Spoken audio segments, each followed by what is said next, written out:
Edith Davenport. Mrs. Davenport, I understand from the jury bailiff that you wish to be excused jury service on the grounds of conscience. Yes, my lord. From this particular jury on this particular case. You have a conscientious objection to capital punishment? No, my lord. Where then does your conscience enter the matter? I have a deep prejudice against that woman. The female prisoner? Yes, my lord. Do you know this woman personally? No, my lord, but I've read about her in the newspapers. No, madam. I cannot allow this. It is my duty, as it will be yours, to put from my head all the deplorable publicity this case has attracted and address ourselves solely to the evidence produced in this court. Please take the oath. Take the book in your right hand and repeat the words on the card. I do solemnly swear by Almighty God that I will well and truly try the issue between our sovereign lord the king and the prisoner at the bar and will give a true verdict.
Yes. Hello, I've come about the advertisement.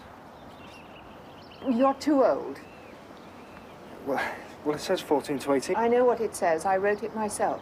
Who is it, darling? A boy about the advert, but he's wrong. Why? He's too old. Look, I'm only 18. You look much older.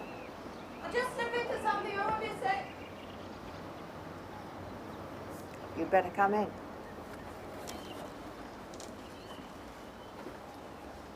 Tell him to go into the lounge, make himself comfortable.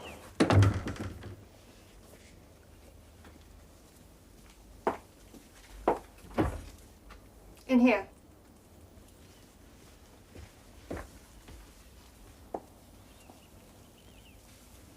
Oh, thank you, miss. I'm not too sure. Are you the maid? Companion. Oh, I see. I'm sorry. Just don't take advantage of her, that's all. I know what she is. Can't say no to anyone.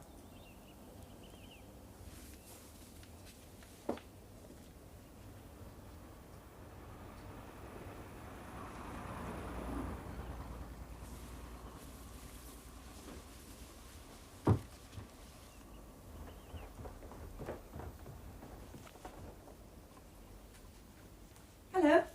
Sorry to keep you waiting.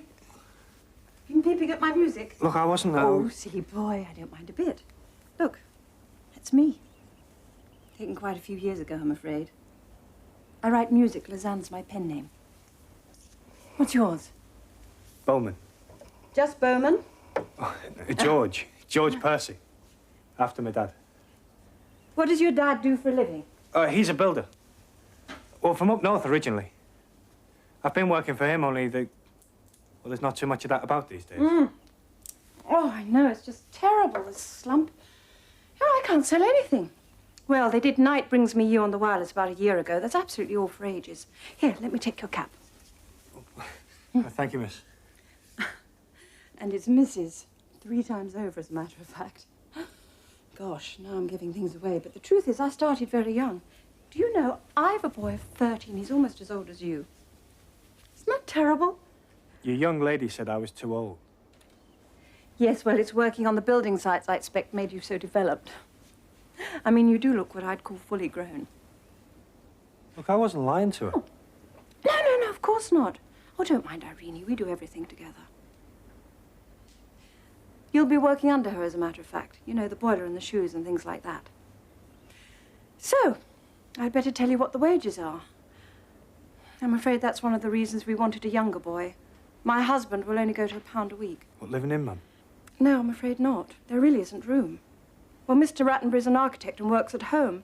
And when the boys are here for their holidays, well... Still, I expect I could slip you a few bob on the side, you know. Expenses. Only rats, that's Mr. Rattenbury, wouldn't have to know. Do you live far? The other side of Bournemouth.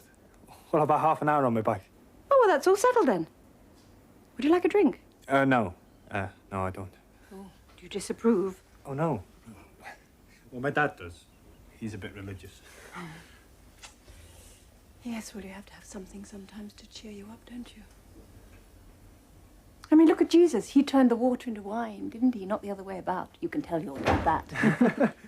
Oh, Lord, here he is. I'd better warn you. You'll have to shout.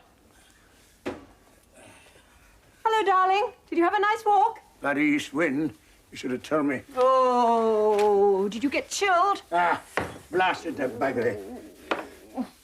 Nearly lunchtime, is it? See, you started. Won't be long, dear. I expect you're wondering who this is. No, I wasn't, but who is he? His name's Bowman. He's going to help Irene. Any references? No, sir. I've not done this sort of work before. What? Don't worry, darling. I've been into all that. Can you drive? Yes, sir. I've got a license.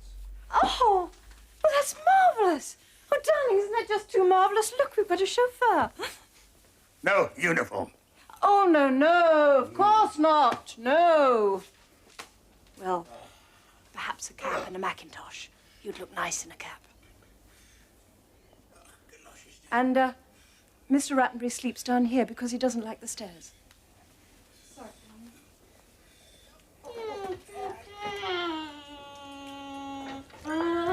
You'll have my notice by the end of the week. Yes, dear, I'm sure I will. I could see at once that he'd twist you round his little finger. Well, he's going to drive little John to school. Now, that's something one of your boot boys couldn't have done. Oh, come on, darlings, come on. Get off the table. Out of the kitchen. Go on. Christopher, you can take this tray through if you want. Is that Bowman's bike I saw outside? Yes, I expect so. Super. It's a BSA with racing handlebars. Ooh. Come on, John. Lord, is that really all I've got? I promised I'd get Bowman a cap. Did you know? Well, don't forget you owe me 4 weeks' wages. And then there's Christopher's new cricket bat. Oh, Lord, well, I'll just have to tackle rats again. Pray for me, darling.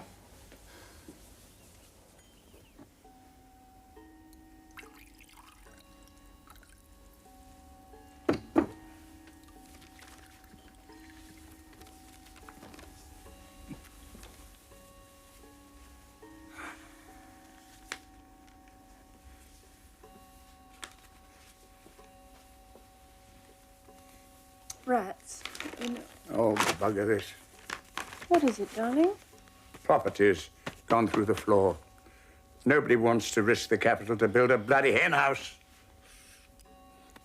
Never mind, darling. You'll think of something. You're so clever. What happened to that rotten crooner of yours? He was going to make our bloody fortune, wasn't he? Why the hell did I ever let you drag me down to this godforsaken hole? I don't know. You know why, darling. We wanted the fresh air. And that's just about all we're going to have to live on. Oh, I'm sorry, old thing, but it's just bloody life, and I'm getting old. Oh, you're not old. You're not old to me. Okay, Alma. How much do you want? Well, it's the car. Oh. Bowman says it's fine. It's just that we need a new carburetor, otherwise it's going to seize up. Then we're going to need a new car. Or a new husband. Oh, don't, Rats. Oh, Rats, please, please, please don't.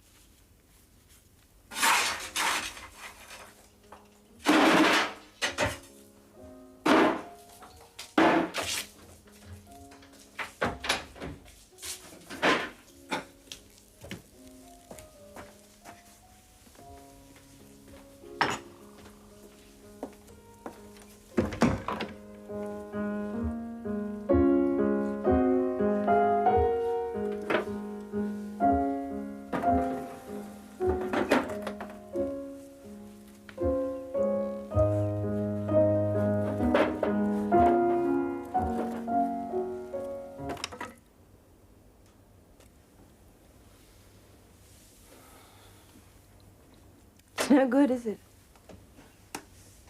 No good. Well, I was trained, you see.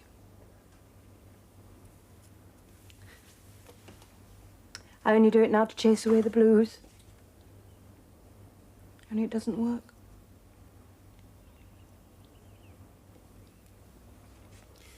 What year were you born, truly? 1916. Then you really are 18. November. That's funny. What? That was the year that I married Don, my first husband. He was 19 when he went to the front. I got a job in a nursing unit at Dover so as I could be with him the minute he came home on leave. Only he never did.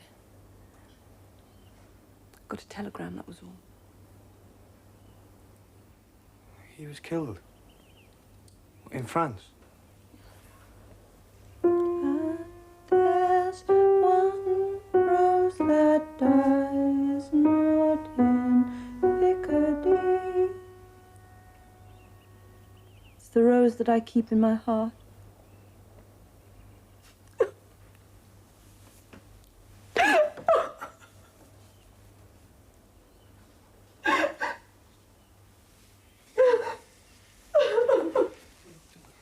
Look, don't, please, Mrs. Rattenbury. I'm sorry. Have you got a hanky? Oh, yeah. Hey, look, is it clean enough, right? Oh, I'm sorry. You know, sometimes it helps. I think I almost make myself. Yeah, but why? Well, I mean, you shouldn't be unhappy. Well, it was a long time ago, eh? And, well, I mean, now you've got everything. Everything? I've never seen anyone like you before. Well, I mean, like at the pictures, but so... The pictures? Just so... Is that how I seem to you? Like who? I don't know. Like Greta Garbo.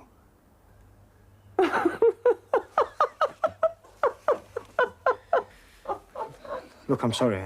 Oh, Bowman. Oh. Oh, I'm sorry, too. Here.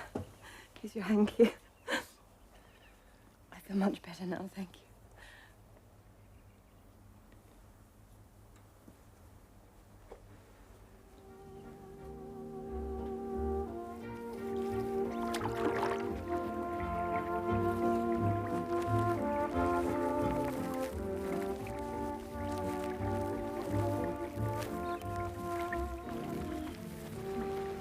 You know what I think about? Well, I mean, just imagine being someone like Jim Mullins or Amy Johnson. Flying across the Atlantic.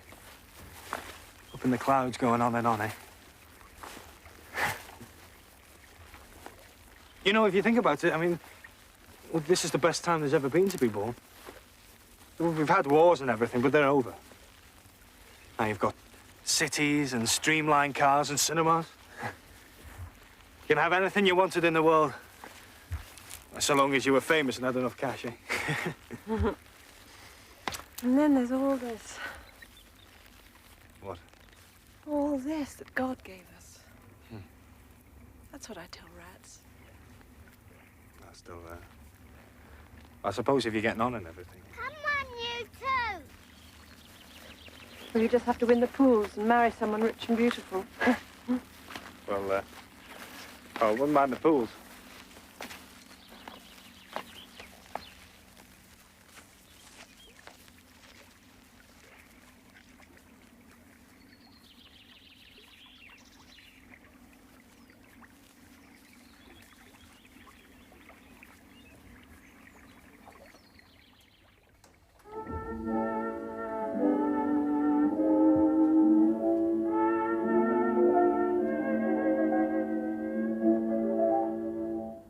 Night and day, you are the one. Only you beneath the moon and under the sun. Whether near to me or far, it's no matter, darling, where you are. I think of you night and day.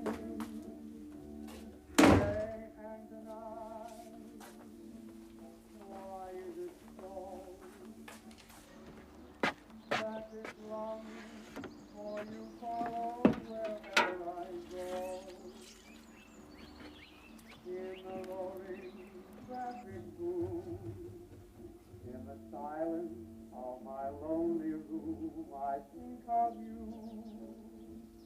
night and day, night and day,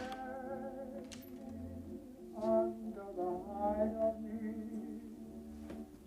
There's such a hungry yearning burning inside of me, and its torment won't be through. And you let me spend my life making love to you day and night, night and day.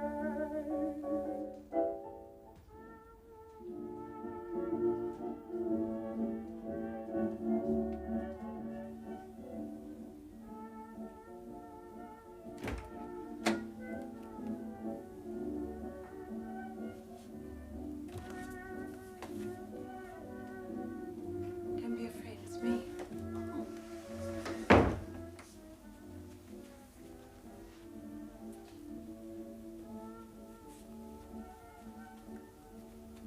Night and day,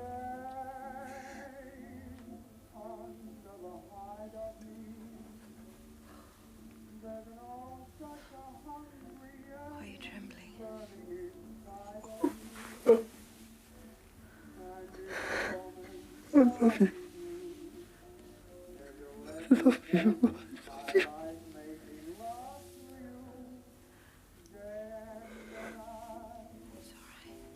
I love you. It's all right, I'm here.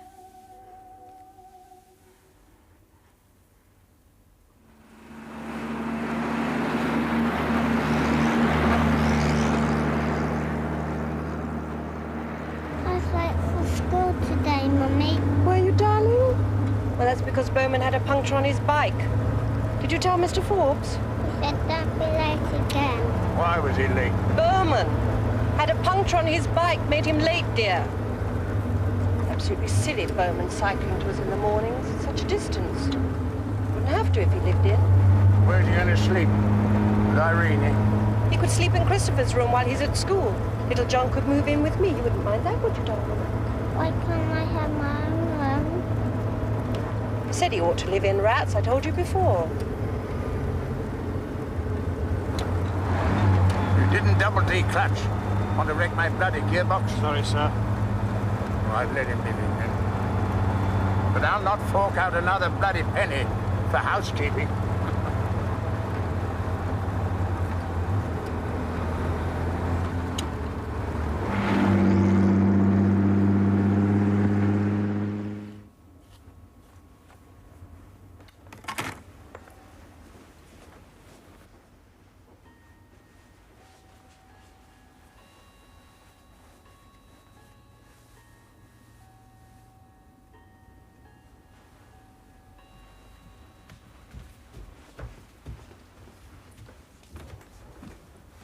going on down there?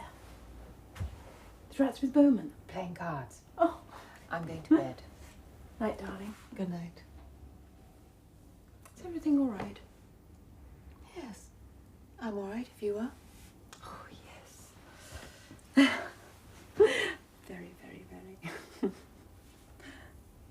Night, darling.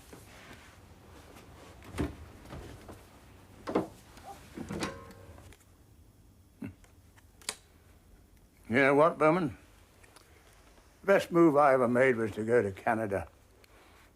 Parliament building in Victoria, Empress Hotel there, the courthouse in Vancouver, all built by me.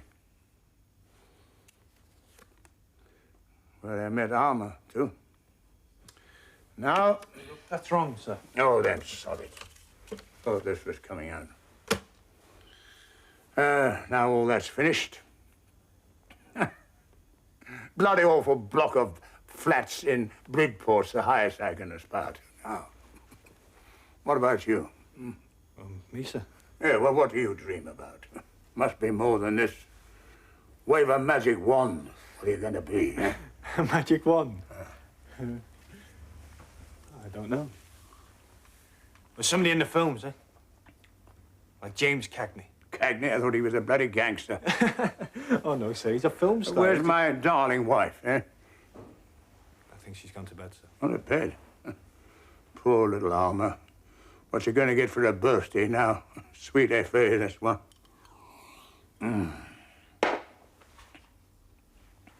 You're a good boy, Bowman. You understand what I'm telling you. Got to take care of Mrs. Rats. Very good lad. Oh. I'm pissed again. Give me a hand, old boy. There's a pal. Oh!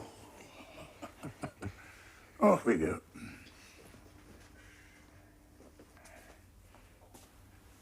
You know what? One thing I bet she never told you, Alma. What's that, sir? 1917, French army gave her the Croix de Guerre. She was a stretcher bearer at the front. You know that? No, sir. No, I didn't.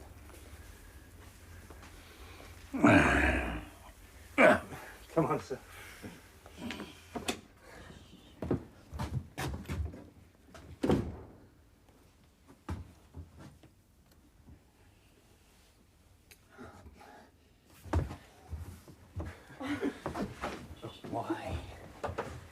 Why won't you talk about it? You said your husband was killed in France. I mean, you've told me that already. Well, it just seemed that if I'd been there, I might have saved him. Or somebody might have saved him. After that, it didn't matter. They were all him. If someone puts a bullet through your brain, you don't have to think anymore. But I wanted to stop thinking. There's only two ways of doing that. What's the other one? Getting drunk? No. Making love.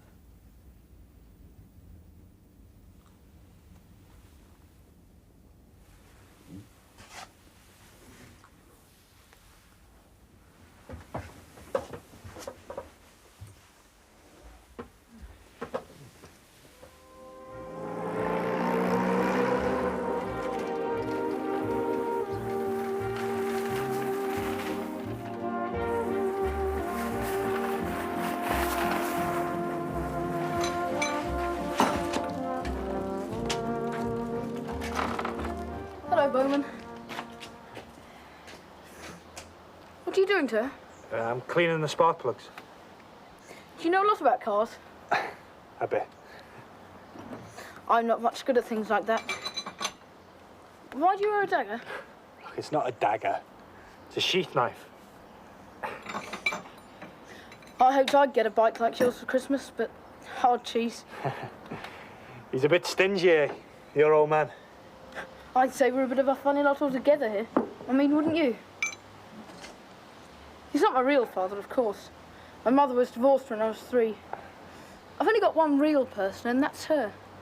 Do you think that's rotten? I sometimes think it's rotten when I think about it. Yeah, well, you wouldn't want my dad. He's a darn sight more strict than Mr. Rattenbury.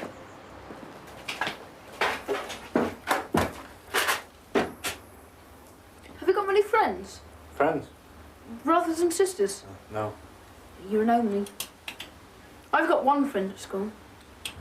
I don't think people have got lots of friends. Have any real friends at all? Do you? Oh, maybe not. They have some terrific rows sometimes. Rats and my mother. What about? Money, I suppose.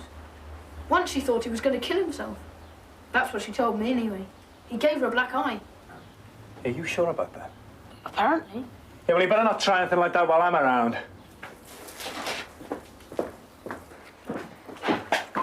Well, back to school tomorrow.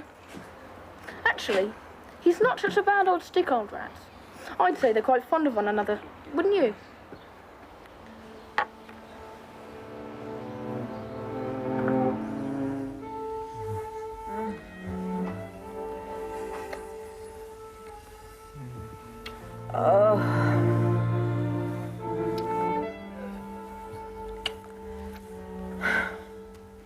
You'd better get dressed.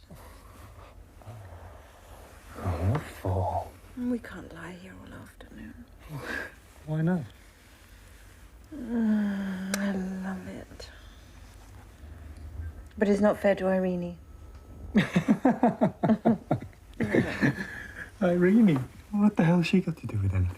Rats might come home at any minute. Let him. Let him come. I want him to come home and find us like this. I want him to come in here and see you like this.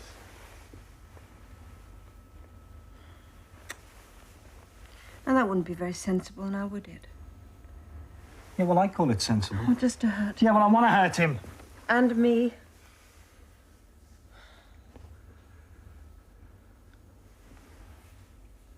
I want to hurt you sometimes. You do. All the time. Because I love you so much. Oh, you've no idea how much I love you. Look, why don't we do something? You know, what's the point hurting each other, me and you? Why don't we go away like I told you? We'll just be together where we don't have to keep thinking all the time about what Irene thinks or what he thinks. Darling, I've told you, you know. Yes, I know you've told me. Well, look, you do what you want, eh?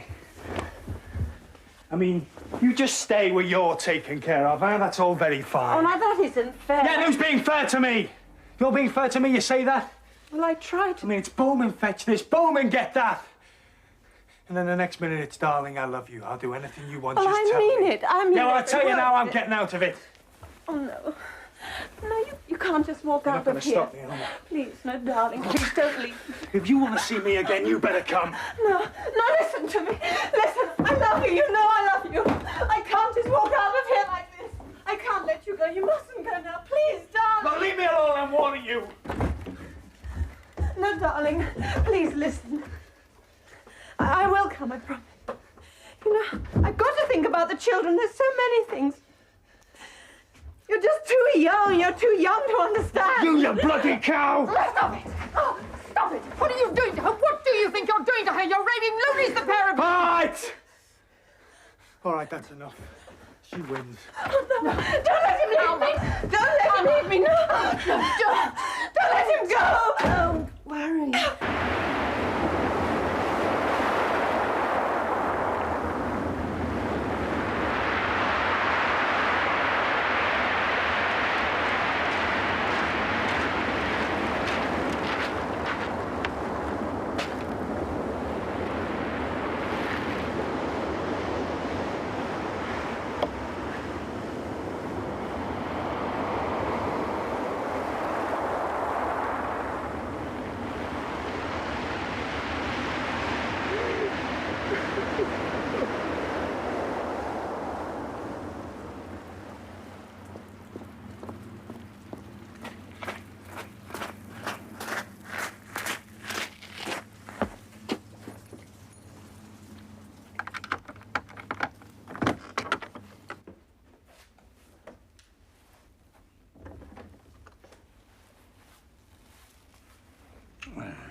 the matter? Nothing. Oh, I was just seeing if the lights were turned off, that's all. He's gone to sleep in the drawing room. Drunk as usual, I suppose. It was the same every night that you were up in London. I'm not putting him to bed on my Sunday off. Good night.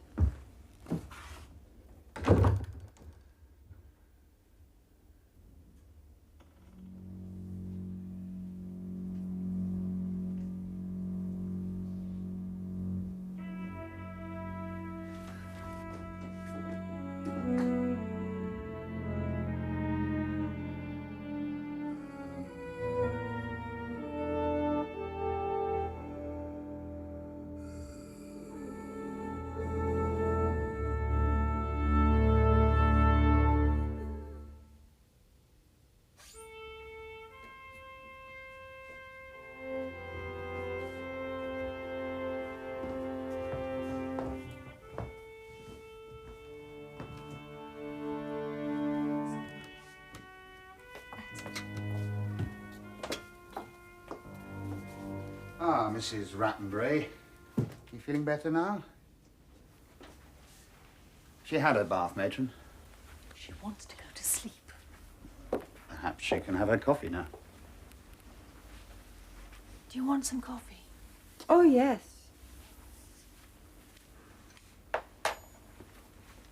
Come on, then. There it is.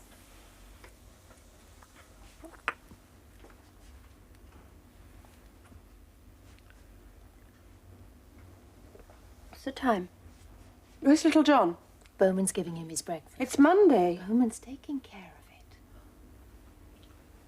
it. Mrs. Rattenbury, you do understand you've been charged with your husband's murder. I cautioned you a short time ago and you made a statement. May I read it to you now? Why don't you leave her alone? Can't you see what state she's in? Miss Riggs, She's in no condition. You heard what the doctor said. He's given her an injection of morphine. Miss Riggs, I have to remind you that I'm a police officer in charge of these inquiries, and I ask you to leave the room. It's all right. It's all right, darling. I'll go and see to little John.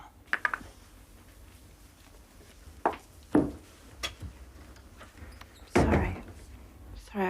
What was it you wanted? I can't seem to think of anything. I was about to read your statement, Mrs. Rattenbury. Oh, can I see it? I can read it. Can you read it out to me, please, as it's written down there? You mean aloud? If you please. About 9 p.m. on Sunday, the 24th of March, 1935, I was playing cards with my husband when he dared... He dared me to kill him as he wanted to die. I picked up the mallet. He then said, "You have not got guts enough to do it." I then hit him with the mallet. I hid the mallet outside the house. I would have shot him if I had a gun. That's all. Is that a true statement, Mrs. Rattenbury? Yes, quite true. Then I must ask you, please, to sign it for me. Just there, please, Mum, as you normally sign yourself.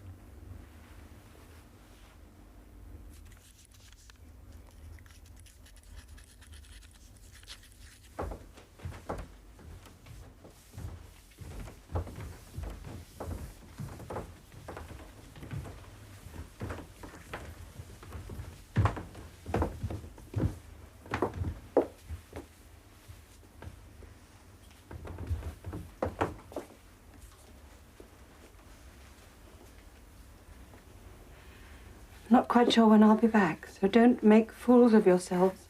You got yourself into this mess by talking too much. Goodbye, darling. Tell Bowman to give you the mallet.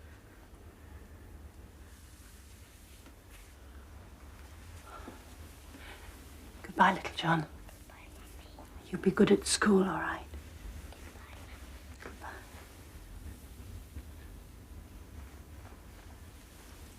You'll come with us now, Mrs. Rattenbury.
You're up then.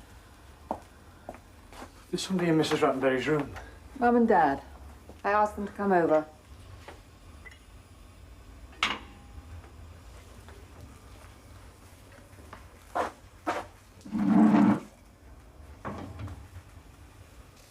What happened to you last night, then? What? Came home drunk. Dad helped you up the stairs. You threw up in your room, don't you remember? Not much.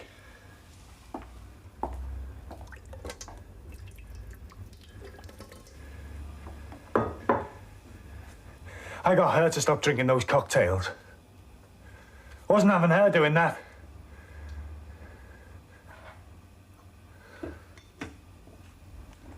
Want any breakfast? No.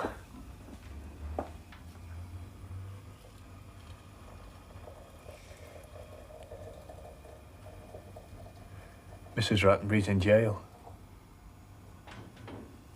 And I put her there. That's what you said last night. You were shouting it up and down the road. I suppose you know who did it. Well, I'm gonna go to London. I'm gonna try and see her. And then give myself up.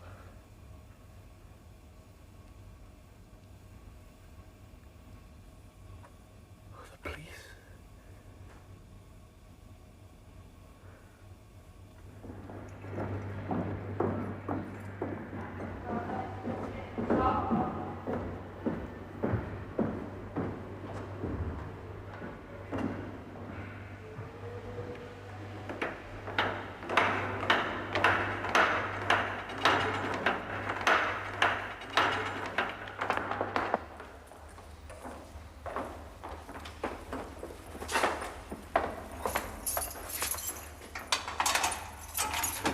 You know, quite frankly, my dear Manning, we'll have our work cut out for us, whoever we get.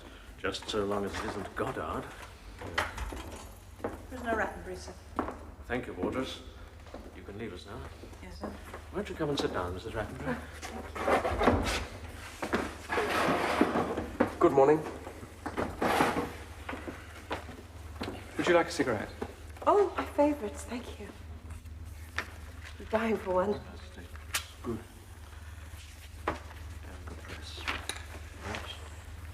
Will those keep you for a time? Thank you. I do miss them. Is there anything else I can get that you need? No, thank you, Mr. Montague. There's nothing a man would know about hairpins and things, but Irene can bring those. She's still coming to see you. Yes, she brings me news about little John. And Christopher? I had a letter from him yesterday. Didn't say much. Of course, they've told him. Mrs. Rattenbury, I must warn you that the sensational reporting of this case in the national press has caused a deep public prejudice against you, and I fear we face a very difficult task. Yes, of course, I realize they'll think that I was the one who... Ah, yes, but they do blame you for something more than murder. You see, you had an affair with a much younger man. So husbands detest you because you did something they dread, and wives, well, because they're jealous of you. Now, outside this prison, there's an army of jurors, men and women, who hate you with a bitter hatred of fear and envy. Look, you still insist that your various statements to the police are true? Well, I can't very well go back on them, can I? No, but you can certainly claim that you gave them at a time when your mind was hopelessly confused. And look, I am to save your life, Mrs. Rattenbury, and I ask you for nothing but the truth. You must. Well, I'm sorry, Mr. O'Connor. But I can't. Very well. Now, I did it. Rats has lived too long. I shall make a better job of it next time. Do you remember every single word? Yes. Yes. Do you remember dancing around half-dressed, trying to kiss several of the policemen? No, I didn't do that. They didn't say that in the magistrate's court. No, of course, because it didn't suit their purpose. But they will say it at the Old Bailey trial, because it will suit mine. Oh, must you? I mean, I can't have been. I'm not trying to kiss. Yes, but you had drunk almost a bottle of whiskey by then. But you don't remember any of this. In fact, it comes to you as a complete surprise. Yes. Yes, and yet you remember clearly every word of a statement you gave to the police in the middle of this fiasco. really, Mrs. Rattenbury. Well, my mind must have cleared. Oh, and you'll say that in court? Yes, absolutely. Right. Where did you find the mallet? It was lying about. What, in the drawing room? Oh, no, it can't have been, can it? It was in the hall. Did you know that Bowman had borrowed it from his father earlier that evening? No. What did you do with the mallet afterwards? I hid it. Why? Because it looked so horrible. More horrible than the sight of your injured husband covered in blood? Please, don't. I'm sorry, Mrs. Rattenbury, but I must. Now, where did you hide it? I don't know. I can't remember. Why should Bowman know where the mallet was and not you? No, he didn't. Yes, he did. On his arrest, he told the police exactly where it was hidden, and that was exactly where they'd found it, with his fingerprints all over it. Well, they would be, wouldn't they? Because he had just carried it all the way from his father's. Yes, so why weren't yours on it? Because I wore gloves. And where did you find these gloves? I got them upstairs. Lots of pairs. I see. So your story then is this. Your husband asks you to kill him. You go out into the hall to find a suitable implement, and you find a carpenter's mallet, borrowed that evening by Bowman. You come downstairs, pick up the mallet in your gloved hands. You then hit your husband 3 times on the back of the head. The back of the head, Mrs. Rattenbury, not the front, and injure him so brutally that he dies soon after. You then hide the mallet somewhere in the garden, but you can't remember where. And, oh yes, presumably you put the gloves back in a drawer in your bedroom. You then put on the gramophone, pour yourself a glass of whiskey, neat, and dance around as you give the police a full confession. Mrs. Rattenbury, if I told that story in court, the jury's laughter would drown my voice.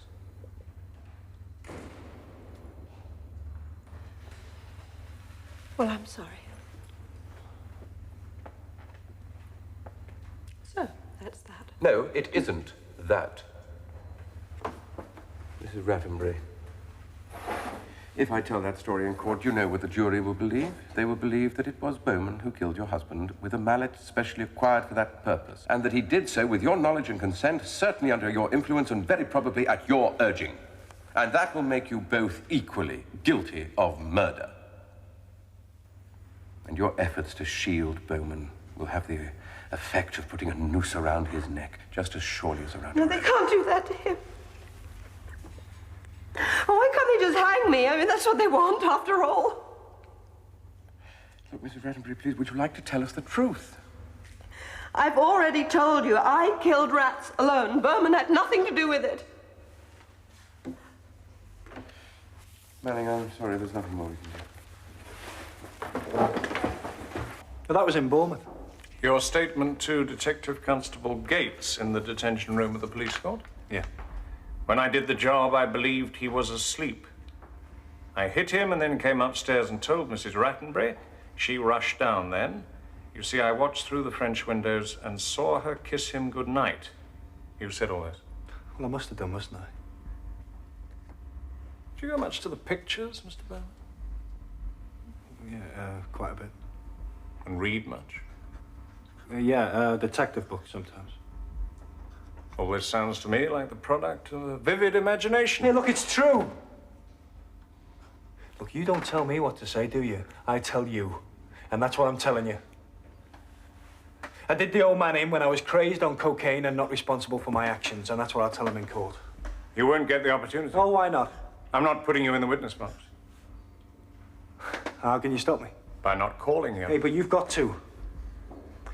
I'm not putting you in the witness box because I shouldn't like to hear you explaining to Mr. Croom Johnson, one of the most devastating cross-examiners at the bar, exactly how you became a dope fiend. But that's my defense. What does cocaine look like, Mr. Bowman? Look like? Yes. What color is it?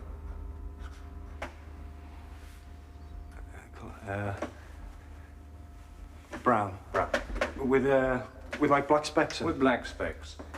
And if you went into the witness box, you would tell Mr. Croom Johnson that. Yes, of course. And if he asked you why, in popular parlance, it was called snow, how would you answer him?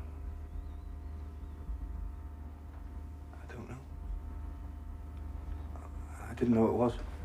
It is called snow because it is white, Mr. Bowman. The purest possible white.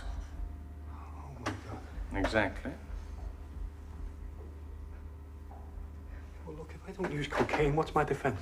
I have told you many times you fell under the influence of an older woman who seduced you, exploiting your position as a servant. No. And drove you to madness, imploring you to kill her husband. No, she never. I have to remind you, you're of an age to be hanged. I know that. You're disposed to die. No, look, I want to live. But I'm not going to say she made me do it. I mean, they can tear me apart before they get me to say that. I don't think you quite understand. Come on, look, it's you that doesn't understand.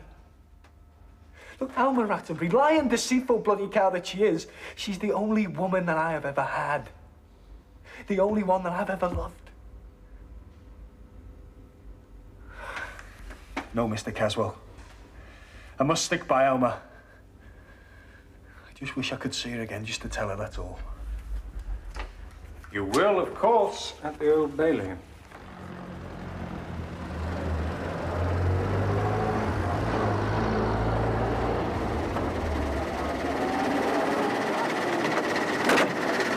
Three and six, please. I'm all right. Mark Caswell, just the man I wanted to see. Me? But I've telephoned your chambers every day this week. Caswell, I'm sorry, dear boy. I've been up to my eyes in fraud. But I'm sure Montague's looked after you. The ghouls are out in force, I see. That's all right. Thank you very much. Thank you, sir. Excuse us, please. Thank you. Thank you.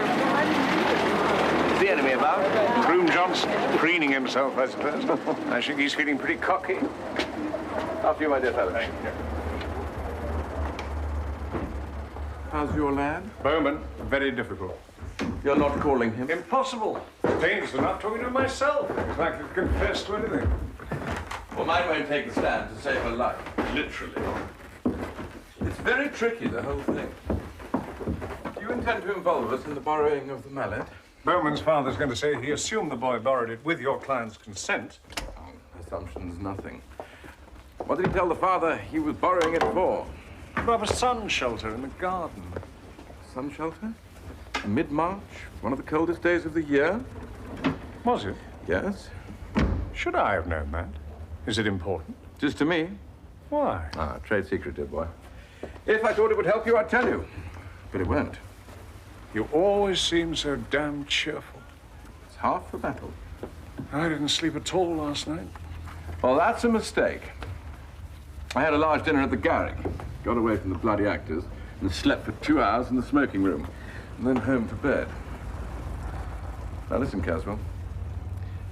I don't want to bully, but any suggestion that we wielded the mallet, and I shan't hesitate to remind the jury that we're a poor, weak woman who couldn't drive a peg into peat in under 40 whacks, while you're a hulking great brute who could brain a man in one.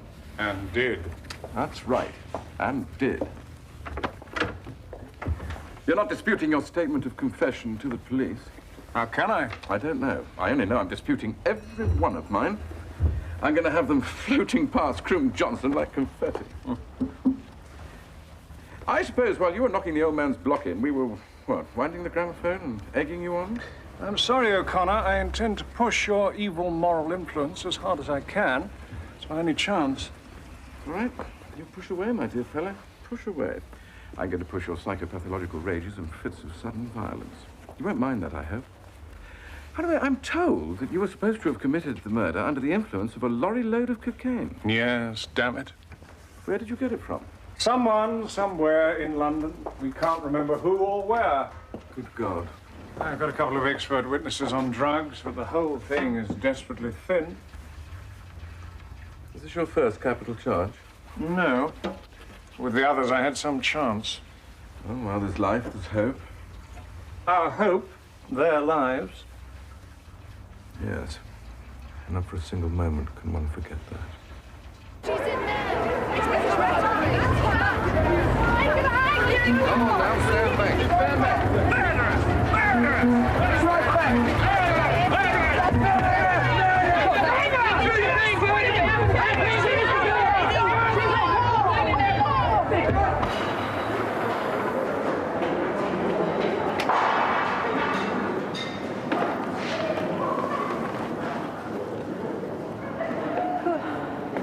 What do they want? Who are they? Never mind that dirty lot. It's terrible. Why do they hate like that? Awful hatred. Forget them. You should be glad to be hated by fools like that. Forever be blue.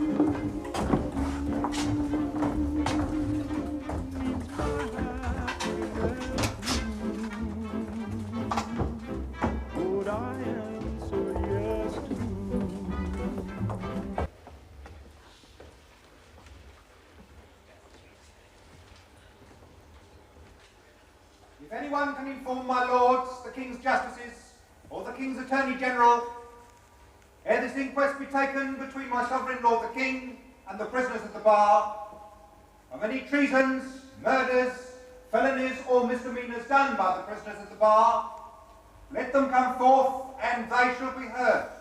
Ladies and gentlemen, we intend to prove that Bowman borrowed and brought the mallet to the house, and that one or other of the accused delivered the blows at the head of Mr. Rattenbury.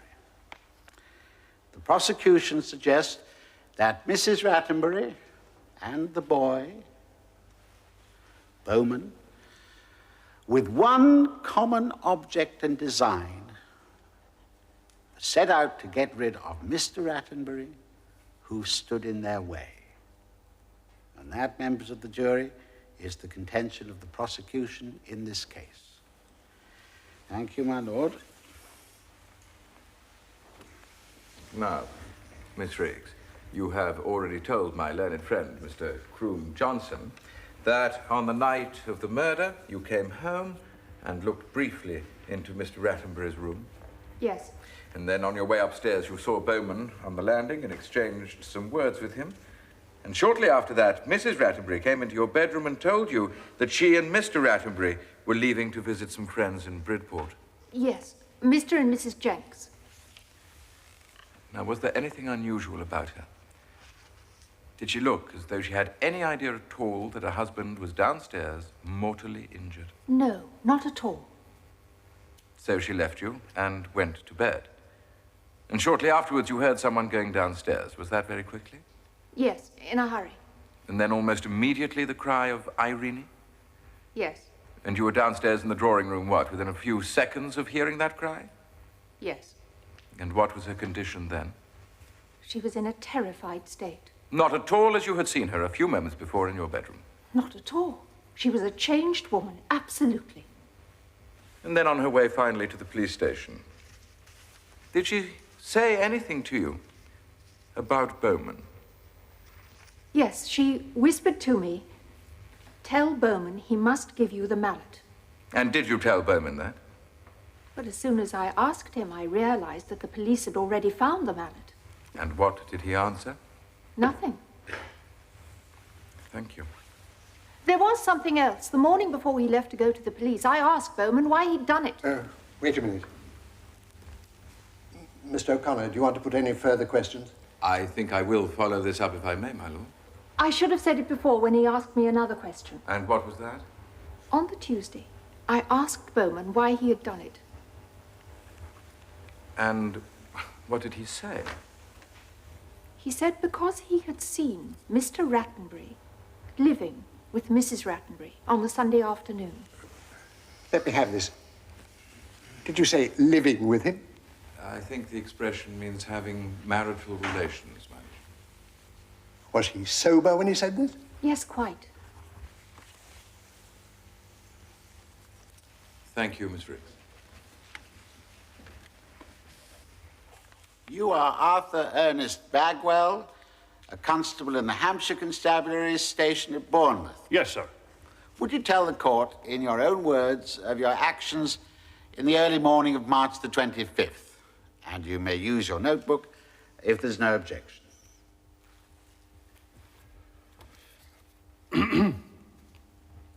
In answer to a telephone call, I went to the Strathallan nursing home at about 1:30 a.m. I saw Mr. Rattenbury on the operating table. After I'd seen him, I went to the Villa Madeira in Manor Road at about 2 a.m. I was admitted by Mrs. Rattenbury. Oh, yes, of course. Come in, come in. Thank you, Mum. I'm sorry, this place is an awful mess. Oh, Irene, darling, this is Constable it's Bagwell. He's just come from the nursing home. Irene is my maid. Yes, we've been clearing up this awful mess. Of course, you know all about that. It's my poor husband. Perhaps you can tell me, Mum, how you received this. No, must we talk about it? I can't bear to talk about it.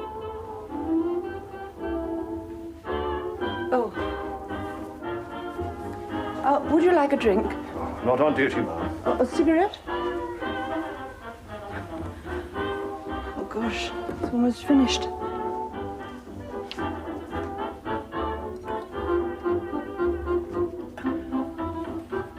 I don't normally drink this, all we've got. Shall I tell you? There was this book. Oh, look, it's here.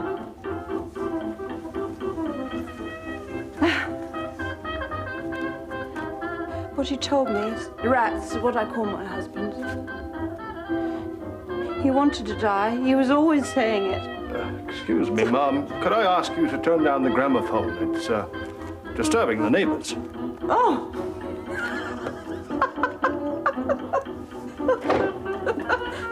Now, that's terrible, isn't it? I mean, disturbing the neighbors is terrible. All the noise, Mum. It's difficult for me to hear what you're saying. I need music. All my life, I've needed music. I love music. It stops me thinking. Excuse me, Mum. I want you to understand. Look nice and strong. Would you like to dance?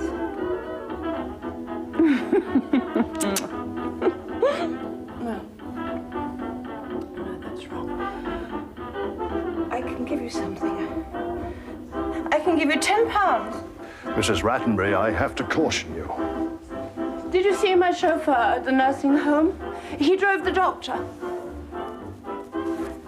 You know, he's nothing. He's just a boy, really. He's just an odd job boy. Nothing. I know who did it. I did it. With the mallet. Rats had lived too long. It's hidden, but I know where it is.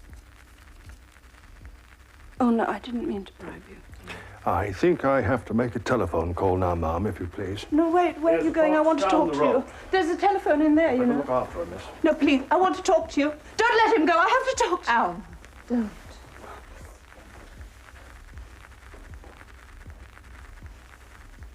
Now, Constable, one final question about Mrs. Rattenbury's behavior.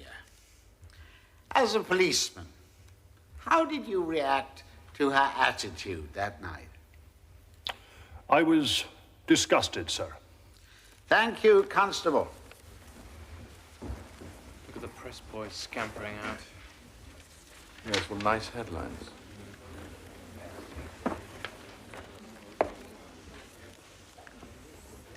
Constable, how long have you been in the police force? 30 years. So during that time, you would, of course, have attended at many gruesome occasions, car accidents and the like? Yes, sir, many.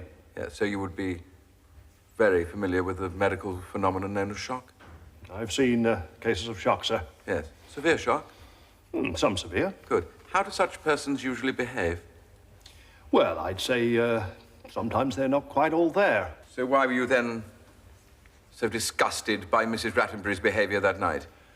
I didn't think it was shock, sir. I saw no occasion. Oh, you saw no occasion? After her husband had been so brutally attacked? What is the treatment for shock? Well, come on, you've read your manual. What does it say? To keep the person warm using blankets if obtainable. And if the victim is not kept warm, what does your manual say can happen to the victim?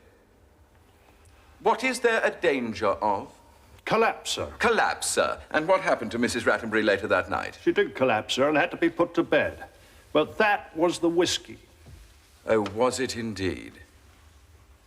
And how much whiskey did Mrs. Rattenbury have to drink?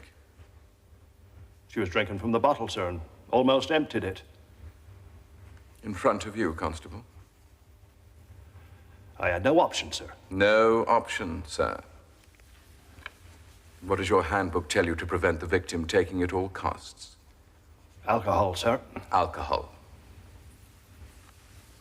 You may be fortunate yourself, Constable, not to be facing a very serious charge. That is all. Oh, it's no go. I've tried every trick in the book, but she won't play. I think she accepts the fact that the game is lost as far as Bowman's concerned. Taxi! But she just plain refuses to go into the witness box to give evidence against him. She's the only witness we've got. You open tomorrow. What the devil are you going to do? Well, there's a joker in the pack. I should have thought of it before. I'll see you tomorrow, Montague. Waterloo, please.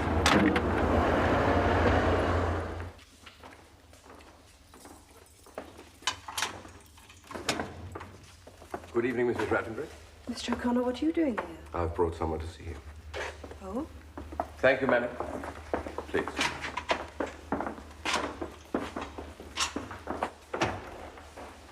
Your mother's here now.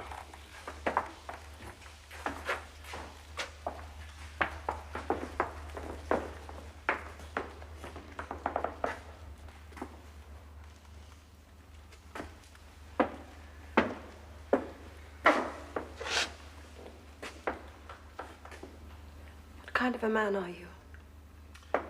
Someone who wants to save you, Mrs. Rattenbury, despite yourself. Manning and I will wait outside.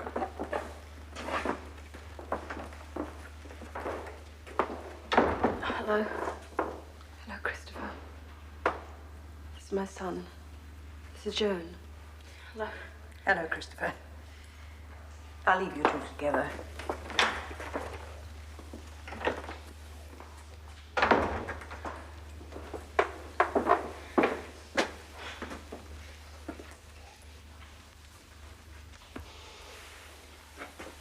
Are you angry with Mr. O'Connor? Well, no, not angry, no. Oh, gosh, what a surprise. Who came to pick you up from school? Irene. I thought you knew. Irene. I don't see too much of her these days. I don't see too much of anyone I really want. Hey, how's little John? All right. You keep an eye on him. And you? Not too bad. Except it's French test tomorrow. Oh, gosh, you always hated those. Never mind, don't think about it. It's going to be all right. It's going to be all right, isn't it?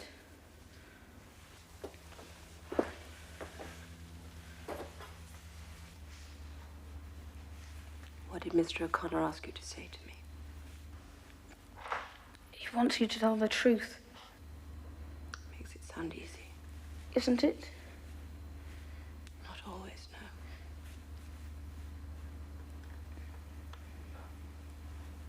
What do you think I should do? Mr. O'Connor said I'd understand. Because it might be like sneaking on a friend. I just don't know. It must be pretty awful, having to think... I don't know, I just want you again, that's what. Oh, my darling. Oh, my darling, don't be afraid. I'll make it all come out all right, I promise you. Oh, I promise you. Take the book in your right hand and repeat after me. I swear by Almighty God. I swear by Almighty God. That the evidence I shall give to the court. That the evidence I shall give to the court. Shall be the truth, the whole truth, and nothing but the truth. Shall be the truth, the whole truth, and nothing but the truth.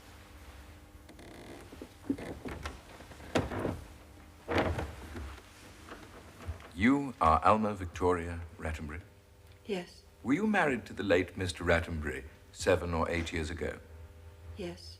Now, I believe you have been married twice before. Your first husband was killed in the war. Yes. You divorced your second husband, and by him you had a child. Yes, Christopher. Now, there was also a child of your marriage to Mr. Rattenbury, who is 6 in June, I believe. Yes, little John. Now, since the birth of that child, did you and your husband live together as man and wife? No. Yes, of course. Mrs. Rattenbury, I must ask you to speak much louder, if you will, so that the jury can hear you. Oh, yes, I'm sorry. So, since that time, you did not live together as husband and wife at all? No. On what terms were you? We were quite friendly. Was your married life happy? Like that. Did your husband have a separate bedroom? Yes. Was that at his suggestion or yours? Oh, his. But you would have been ready to continue marital relations with him. No, I don't think so. But regardless of that, he did not want it. I think it was a question of the flesh being willing, but the spirit was weak. Yes, it is the other way around, I think. Yes, I expect so. Now, between the months of November 1934 and March 1935, were you having regular sexual relations with Bowman? Yes. And what attitude did your husband take to all this? None whatsoever. Did he know of it? Well, he must have done, because quite some time ago he told me to live my own life. Mrs. Rattenbury, I'm going to take you through the events of the week that led up to your husband's death. On Monday, March the 18th, did you ask your husband for some money? Yes. How much? £250. And what did you tell him the money was for? To go to London for an operation. And did you in fact go to London the following day? Yes, with Bowman.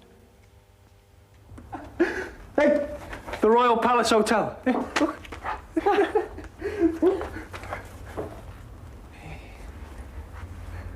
I've got a mirror like this in my room. Did you tip the page boy? Yeah, Tanner. Hey, he called me sir. Did you notice that? Yeah. I didn't care much for that greasy fellow on the desk. What did you write in the book? The register. Mrs. Rattenbury and brother. Well, it should have been Mr. and Mrs. Bowman. Yes, darling, but I've got to pay the bill, haven't I? And I can't very well write Alma Bowman on the cheque now, can I?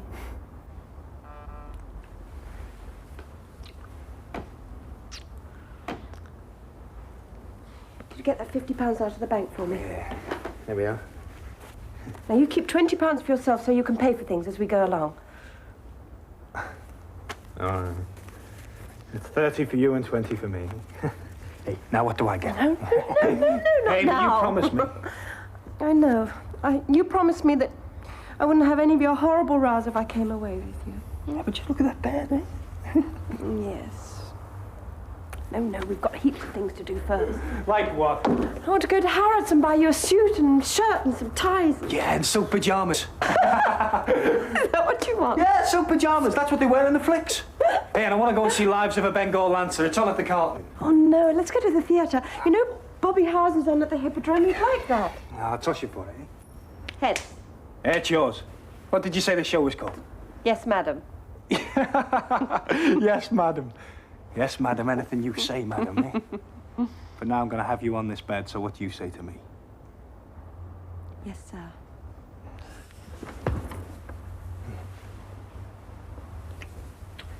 Oh, I love you. Oh, I love you.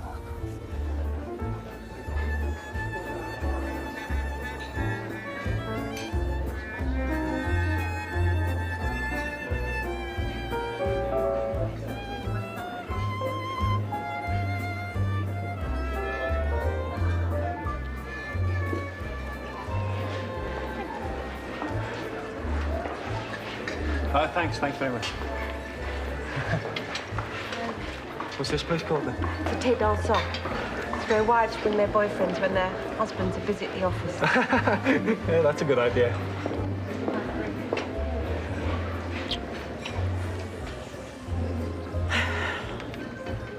What have you been doing all day? Just walking about. How did you get on with your crooner fella?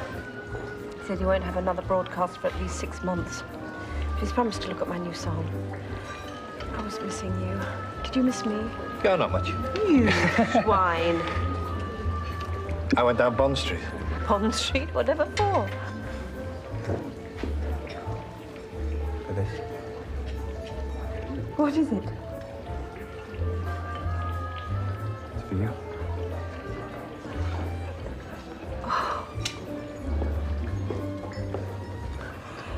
Oh, darling. You shouldn't have. How much did it cost? Well, £15, 10. I used some of the money you gave me for Christmas. Or £5. It looks beautiful. Shall I try it on? Now, let me. No, the other one. Third finger left hand. But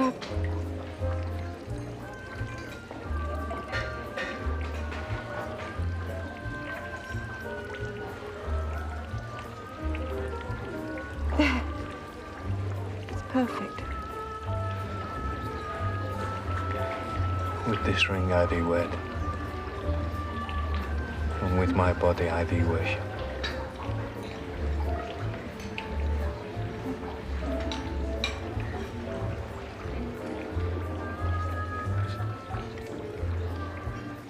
I was just thinking about tomorrow. Don't. I know, but I have to.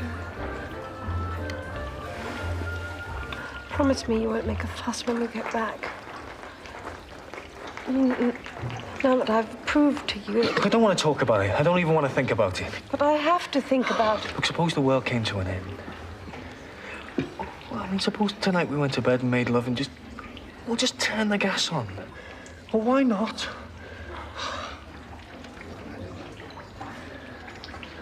I don't care about tomorrow. I just want this to go on and on forever.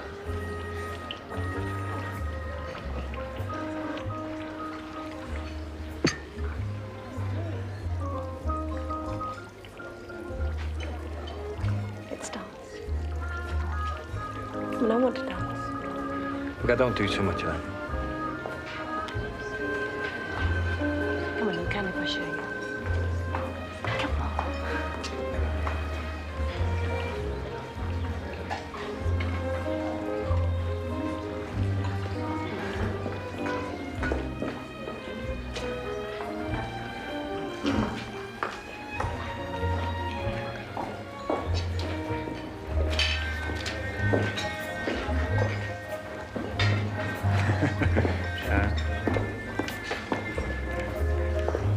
Try a bit closer. No.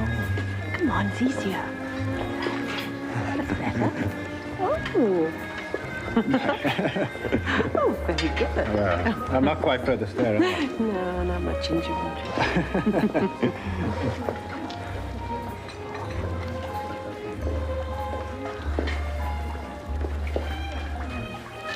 Oh, I just want to go on and on like this. I want to go on and on like this till the end of the world.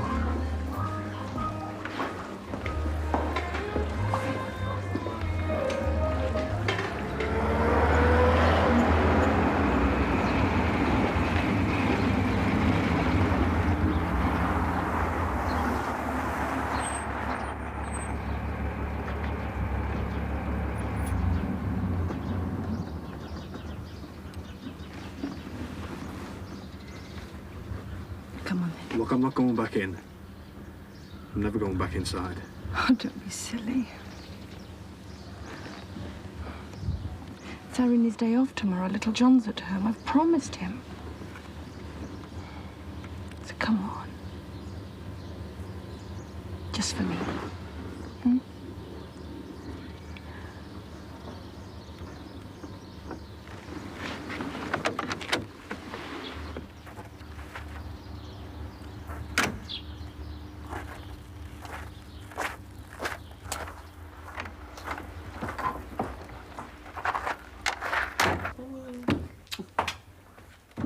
Well, look, Rats, here's the tea for your second cup.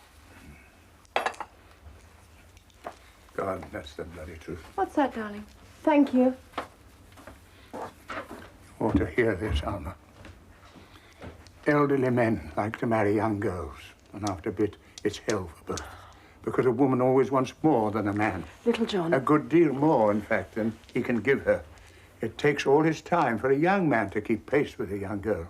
An old man hasn't a chance. Then the woman generally goes somewhere else to make up the deficiency. Little John, I want you to go downstairs and help Bowman in the kitchen, all right? Simon says I get his way. Well, you just tell him that I sent you. Here you are. Go on. Close the door after you.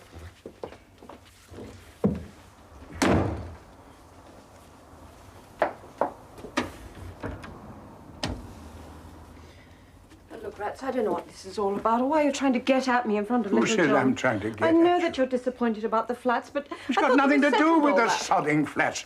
This is my story, Alma. An old man who marries a young girl and gets back his youth. But only for a time, Alma, only for a time. Sounds like a beastly book. I don't want to hear anything What? about it. I said I don't want to hear anything about it. Oh, of course you don't want to hear about it. Nobody does. But we know what's coming just the same. So when every day you die just a little more, you need the guts to do what this fellow does and finish it. Please, Rex.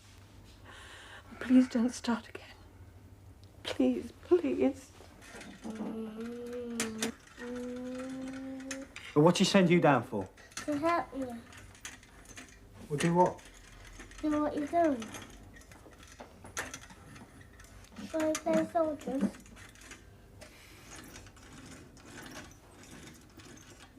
Hey, hold on a tick. I'll be back.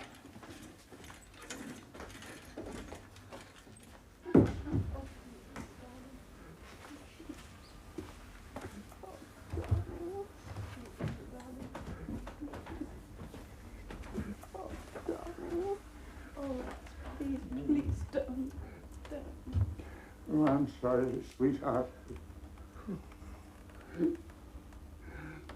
Oh, I love you. You know how much I love you. God, you bitch. You lying bitch. And it's not true. I mean, there are lots of things that you can enjoy. What about you? Oh, I enjoy heaps of things. Well, we've got Christopher and little John. Oh. All of this started because that beastly bank wouldn't give you the stupid money. You know it did. I know what. What? Why don't we drive down to see the Jenkses? I mean, it was his idea to build the flats in Bridport, wasn't it? He's got pots of money. Why shouldn't he come in with you? Not bad. Not bad at all. We can drive down tomorrow. You could even have a round of golf. I'll ring Madge later on. Berman can drive us. Oh, sweetheart. Are you sure, Madge? That'll be heavenly.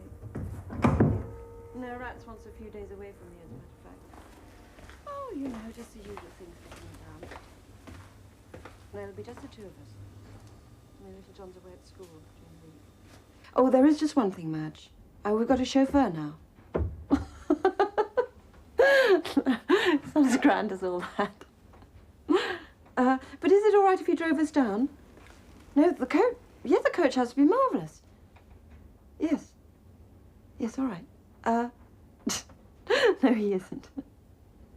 Well, all right, he is a bit. Put it down, Alma. Yes, yes, Madge. Lovely. All right, I've got to fly now. Yes, all right. After tea tomorrow. Lovely. All right, bye. You're not going, Alma. You're not going anywhere. What on earth are you playing at? What are you doing with that thing? It's a gun. Oh, look, that's such a silly game. Look, it's not a game. Shh. Do you want Rats to come in here and see you with that thing? Just put it away. It's not a real one, anyway. It's Christopher's air pistol. Whatever it is, just put it away. You're not going, Alma. I know what you were doing this afternoon, and I shan't let you go away with him. I shan't. What was I doing this afternoon? Why did you lock the door? Because I didn't want little John coming in and seeing his father. Well, what do you think I was doing? You were making love. Oh, what utter rot! I don't believe you. Well, you can believe me or not, just as you wish. Do you think I was going to drive you there? Do you think I was going to sit out in the bloody kitchen with the cook while you and him... I thought you wanted to come. All right, stay here if you like. Rats can drive. Yeah, well, I won't do it, Alma. And I won't let you do it either. Oh, please, please, please. Don't you think I've had enough to do already with him? You don't bloody know what you've done. That's your trouble. You don't bloody know. Darling, oh, darling. Leave me alone. I'm not going to let you, Alma. Not this time. I'll find a way. Damn blasted.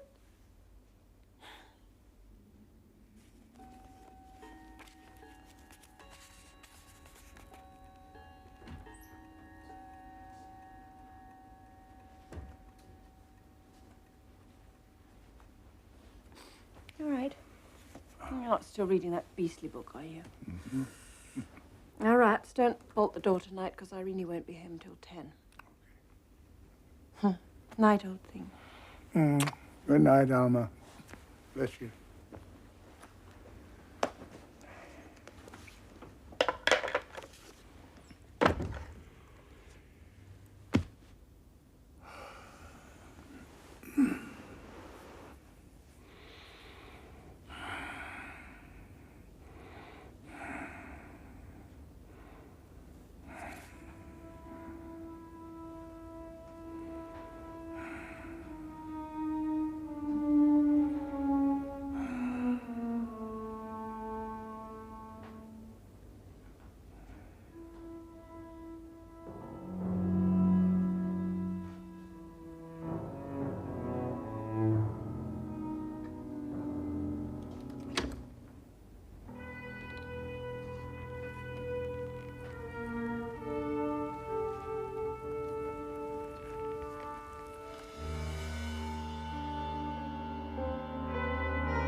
Well, fancy seeing you then.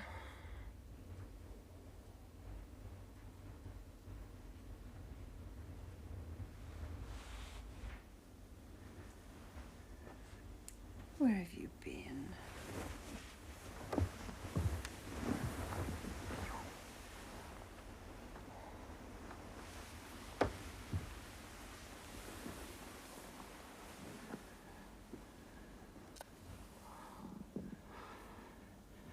Look, I've still got the ring.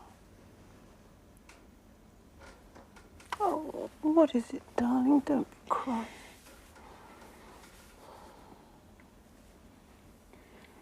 I'm in terrible trouble, Alma. What kind of trouble? Bad trouble. What do you mean, with your parents? What is it? You must tell me.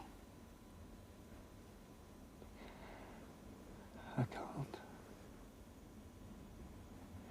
You couldn't bear it. Oh, I can bear anything. What is it? You must tell me. I've done something to hurt rats. Rats? I didn't want you to go away with him. I didn't want you to go away and sleep with him.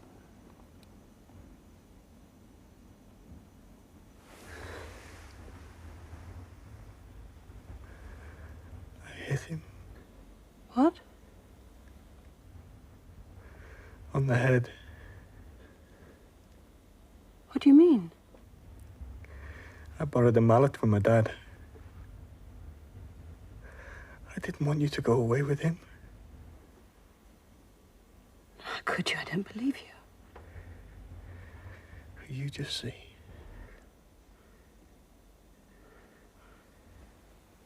You mean it?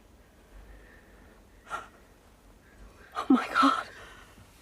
Oh, no. Don't go down there. Oh, my God. What have you done? Oh, my God.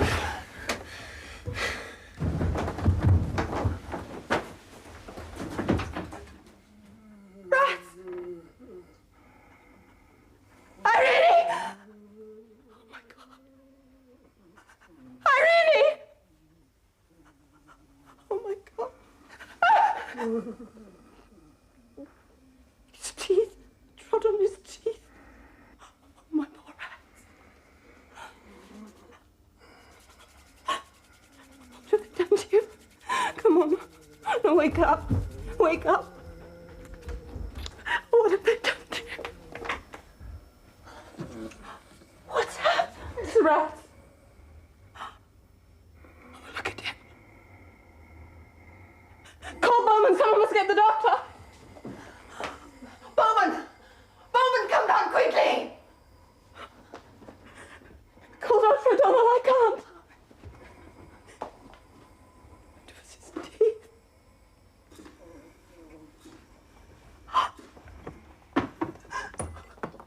Yes, it's the Belvedere. There's been an accident. Mr. Rattenbury, please come as quickly as you can.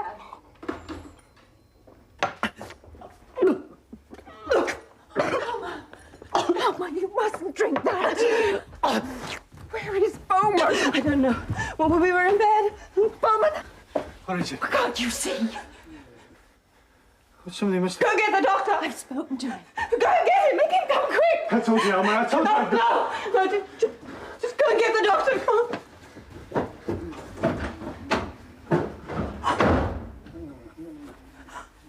What are we going to do? Oh, look at him. You when his hands were cold, I tried to warm them. Oh, my poor darling. And that is all you remember? Mrs. Rattenbury? Is that all you remember of that night until the following morning? Yes. You don't remember the doctor coming, the police, the playing of gramophone? No. Just remember little John. His face at the door when I went away. Now, Mrs. Rattenbury, 3 last questions. Did you murder your husband? No. Did you take any part whatever in planning his murder?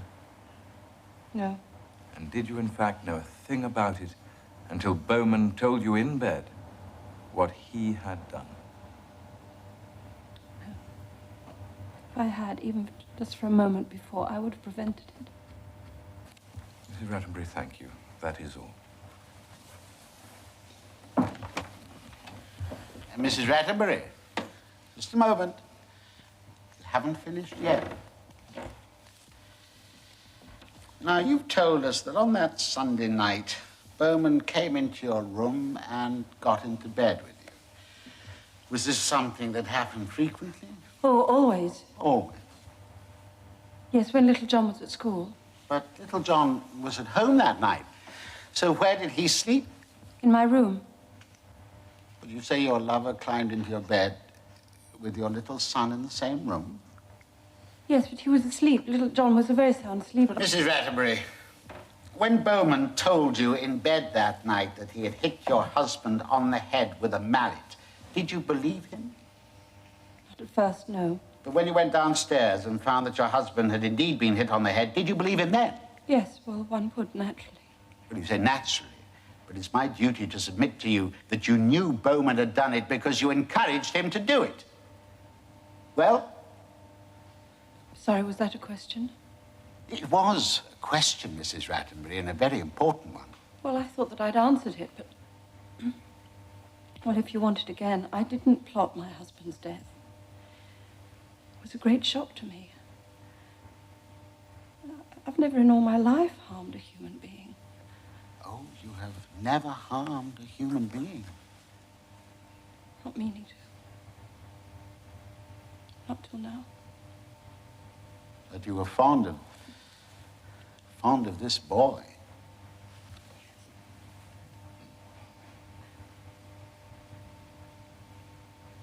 I loved him.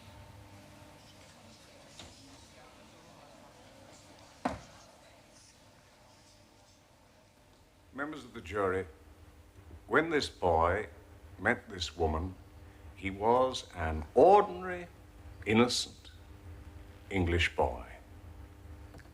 4 months later, what do we find? A drug addict, utterly under the influence of an hysterical, lying, drunken woman of abnormal sexual appetites and of no moral conscience whatever. Members of the jury, if you were judging of moral responsibility in this case, your task might be a light one. For you cannot resist nausea and disgust at the way in which this middle-aged woman ensnared and degraded this hapless youth. But that is not your task today. I would say to you that if you may be tempted to feel that she has sinned, and that her sin has been great, and has involved others who would never otherwise have been involved, that you should ask yourselves whether you or anybody of you are prepared to cast the first stone. And it seems to me, ladies and gentlemen of the jury, that you should have in your minds a picture of this woman. You will remember that she gave evidence herself that she was committing adultery, regularly in bed with her husband's servant. And in that bedroom, in a little bed, was her child of 6.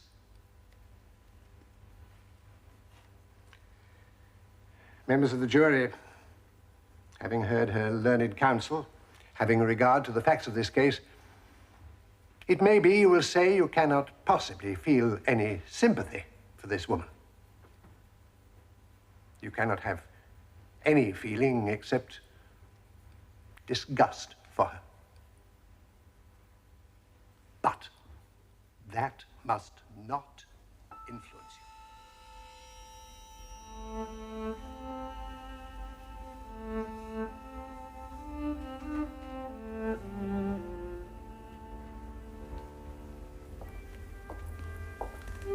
I think they're coming.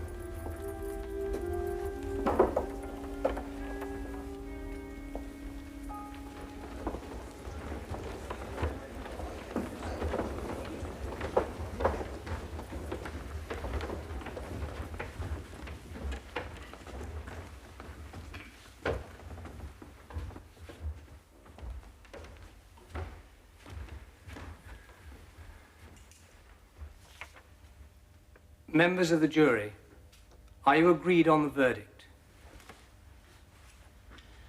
Yes, sir. Do you find the prisoner George Percy Bowman guilty or not guilty of murder? Guilty.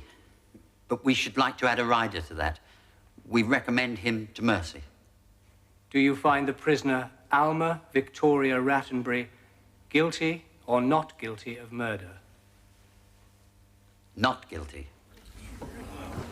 Then you find George Percy Bowman guilty of murder, and you find Alma Victoria Rattenbury not guilty of murder. And that is the verdict of you all.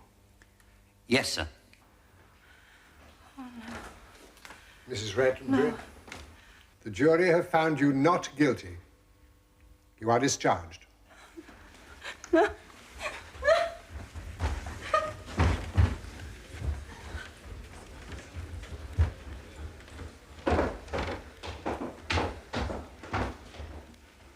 George Percy Bowman, you stand convicted of murder. Have you anything to say why the court should not give you judgment of death according to law?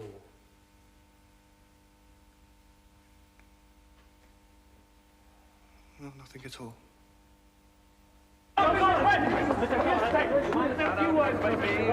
Please, Mrs. Rattenbury has nothing to say to you at the present time. Where are you taking her, sir?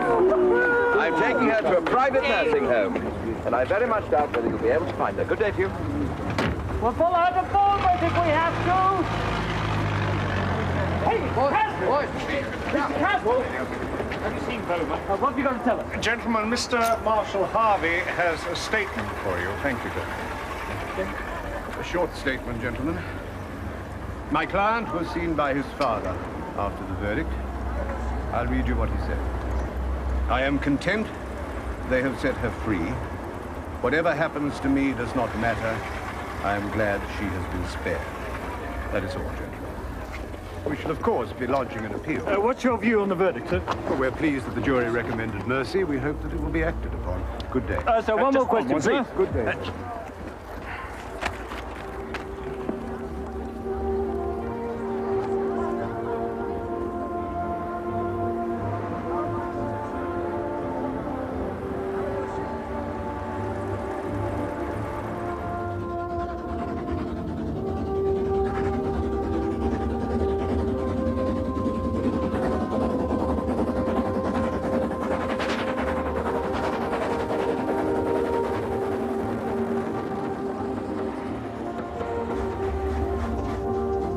I want to make it perfectly clear that no one is responsible for the action I may take regarding my life. I made up my mind in Holloway to finish things if Bowman was found guilty.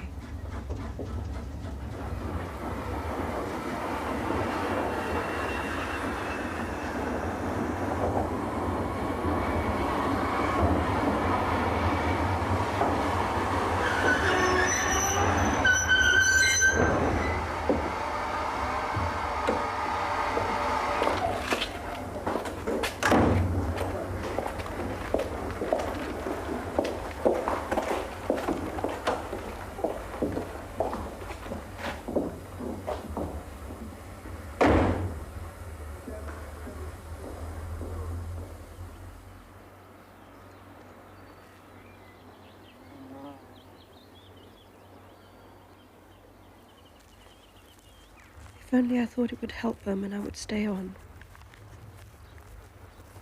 But it's been pointed out to me all too vividly I cannot help him. All the newspapers said I was the one who should be hanged, not him.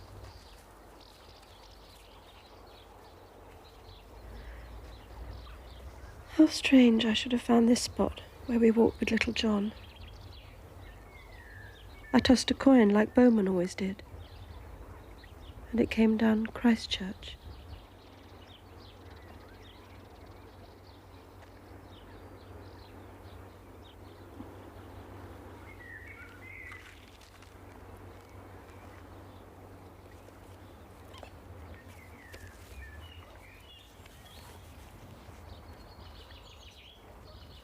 Oh, what a lovely world we're in. It must be easier to be hanged than to do the job oneself. Pray God nothing stops me.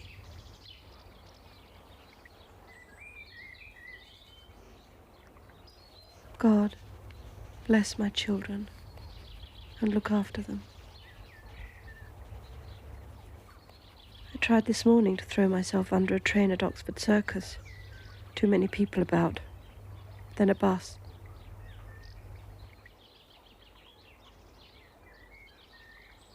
One must be bold to do a thing like this. It's beautiful here. And I'm alone.